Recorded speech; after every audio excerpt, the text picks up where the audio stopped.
Dan saya selalu bercita-cita pengen jadi hafiz Al-Quran. Harus ada cita-cita dari kita harus jadi hafiz. Sedikit bicara tentang bab hafal Quran buat kita yang gak mondok nih. Kalau teman-teman pengen jadi hafiz, targetnya jangan setahun atau 6 bulan hafal. Itu jadi putus asa nanti. Memang motivasinya ada orang yang 3 bulan hafiz, 6 bulan hafiz, setahun hafiz. Tapi kan dia mondok, 24 jam menghafal Quran. Kita kan banyak kesibukan yang lain, yang lebih realistis. Berapa? 6 tahun hafiz.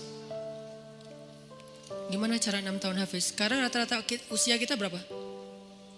Sebutlah rata-rata 20 tahun ya. Ada yang 22, ada yang 19, rata-rata 20 tahun. Ustadz segitu juga? Ya kurang lebih lah.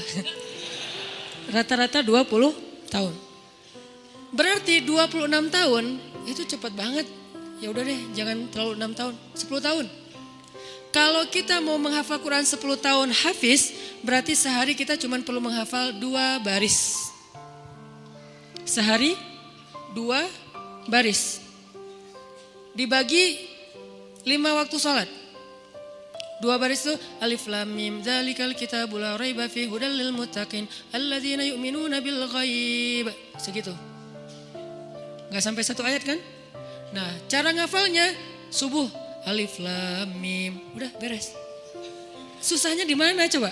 Subuh teman alif, zuhur dzalikal kitabul la raiba fihi. Asar hudal lil muttaqin.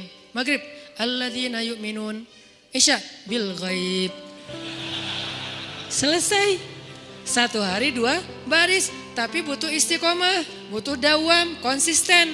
Kalau sehari 2 baris, maka 10 tahun. 10 tahun itu gak lama loh. Saya tuh di Bandung udah 13 tahun, gak kerasa.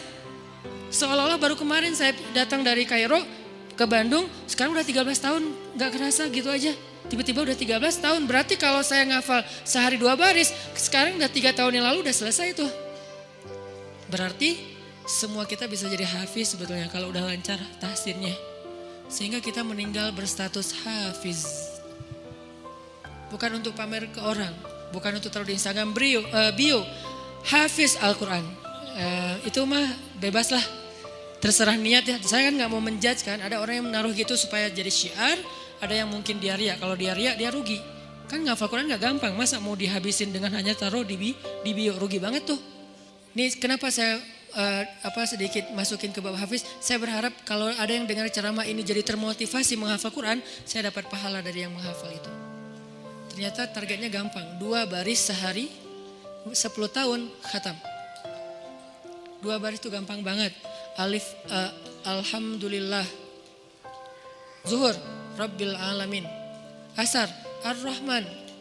Maghrib, Ar-Rahim. Segitu doang ngafalnya, gampang banget. Kul, zuhur, ya. Asar, ayyuhal. Gitu doang kan, saking gampangnya. Kapan itu khatamnya Ustadz? Gak tahu pas sakaratul maut kali. Saking pendek-pendeknya. Nah maksud saya, target sebelum meninggal hafiz. Tapi kan kita gak tahu usia kita Ustadz. Memang kita gak tahu, ini mah target semampu kita.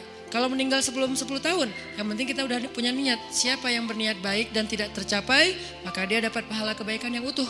Siapa yang tercapai, dia dapat pahala 10 kali lipat. Kalau kita meninggalnya usia 40 tahun, usia 50 tahun, udah hafiz. Tahu gak kedudukan hafiz di akhirat nanti kayak gimana? Itu keren banget. Harus cemburu kita sama orang yang hafiz tuh.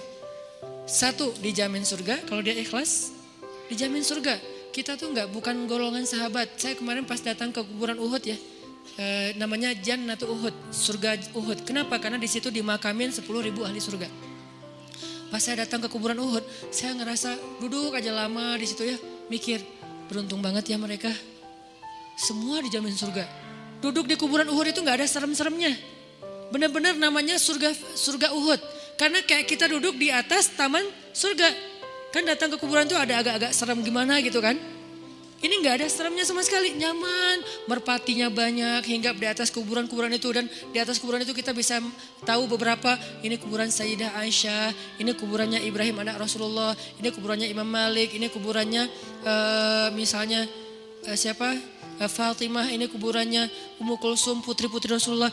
Duduk aja di atas kuburan para sahabat.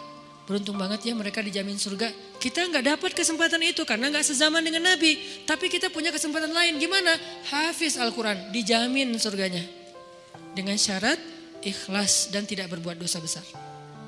Dijamin surga. 1. Kedua, bisa bawa 10 orang selain mantan ke surga. Kasihan juga ya mantan ini ya. Makanya jangan jadi mantan. 10 orang.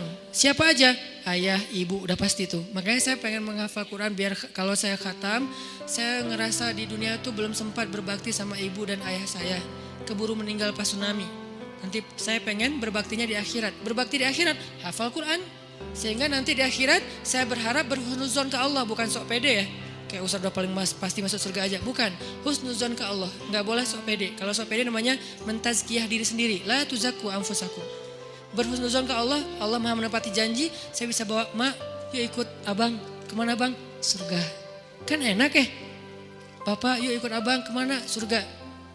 Kakak saya meninggal juga di tsunami. Itu buat saya ibu kedua saya setelah ibu saya. Karena dia paling banyak berkorban. Kak Yus yuk ke surga. Kemana? Ayo ikut abang kemana bang? Surga. Itu tuh kayak goals akhirat goals lah. Kalau kita punya life goals, ini adalah akhirat goals. Buat siapa lagi? Istri. Buat siapa lagi? Anak. Kalau semuanya hafizoh, ya berarti lebih banyak lagi yang bisa kita bawa. Itu tuh keren banget.